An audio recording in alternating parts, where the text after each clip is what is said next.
this 60-day thing. Maybe that was my intention at the start, but I realized pretty early on that if that's like my only reason, then I'd fail, because you don't love to do this, and you don't love the wilderness, and just enjoy sleeping under the stars and stuff like that. You'd never make it. So that's like, yeah, this feels like home to me. Awesome. This lifestyle. So. Awesome. And then you had a little bit of a time constraint. It sounded like this was, you had to get it done in this amount of time too. Right. Yeah, I've got I have an outward bound season out in the Sierra this summer that is a big part of my life, and I love that. And so if I'm just able to hike part of the trail, I'm not able to finish wherever it takes me in around 60-70 days, and that's where I'll finish. Right on. So you have to basically your season starts in June sometime? Yeah. Okay. Yep. Cool.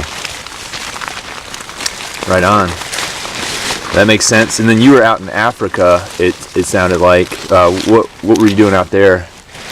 I was just traveling. I've been the past 4 or 5 years I've been traveling to climb in places, and I kind of got burnt out on that a bunch, and so 2 years ago I went to Nepal and India just to travel, just to see places and do some hiking, and Africa was the same, just to see things, try new things, meet new people, experience different culture. Awesome. I eat a lot of bars, I guess, during the day. I've got these guys. Yeah, right on. And then these are my favorite, the Pro bars. Okay, cool. They're like calorie kings, and they taste good, and they've got lots of good stuff in them. Nice. Got some chocolate-covered espresso beans. All right. Got some electrolyte powder mix. I usually clean my bowl of that and drink it. Okay, yeah. Just kind of figuring it out as I go along. Yeah, it sounds like you've got it figured out. This is probably coming from a climbing background. I mean, yeah. So you've done multi-day climbs, or is it speed climbing, or what's your forte? It's definitely like all of the above. I've definitely gotten more into like putting up first ascents and just adventure climbing, like bivvying on the wall or on top, and shivering with your partner up on the wall. Yeah, awesome. What are some more noteworthy climbs that you're most proud of, or that are most memorable to you? It's the climbs that aren't probably not the most technically hard I've done, but have been in the most remote places, like in Bolivia, just having a good time with a really close friend in the mountains. Those are the most enriching experiences for sure. Awesome.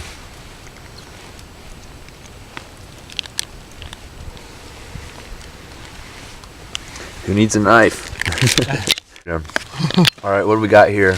We got some natural anti-inflammatories, thanks to my mom. Cool. Yeah, I got some quercetin and bromelain and some other ones that I don't know, but they're found in pineapple, and that's the only one I remember. But okay, cool.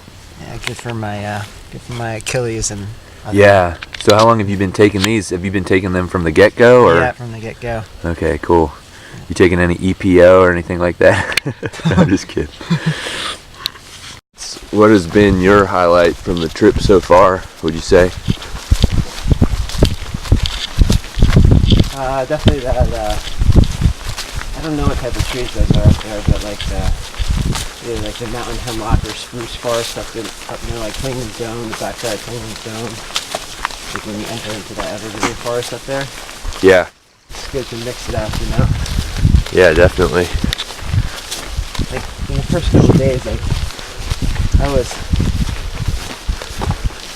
so easy to get disoriented because the trail just contours, and I wouldn't know if I was making circles around the same mountain because I was just Yeah. weaving in and out, and I didn't really know the place that well. So What has been the hardest part of the hike so far?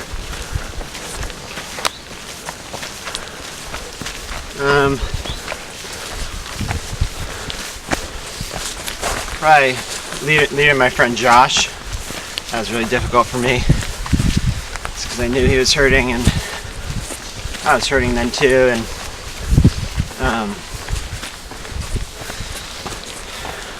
yeah, I just felt, bad leaving a friend behind.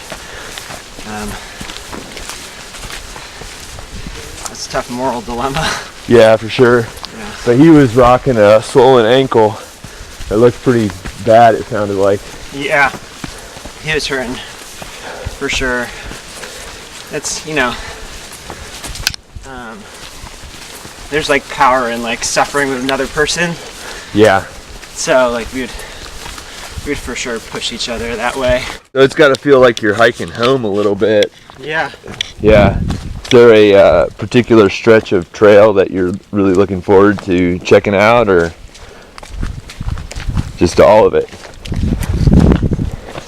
Well, it's definitely like one thing that keeps me going is just like the new terrain every day, Yeah. But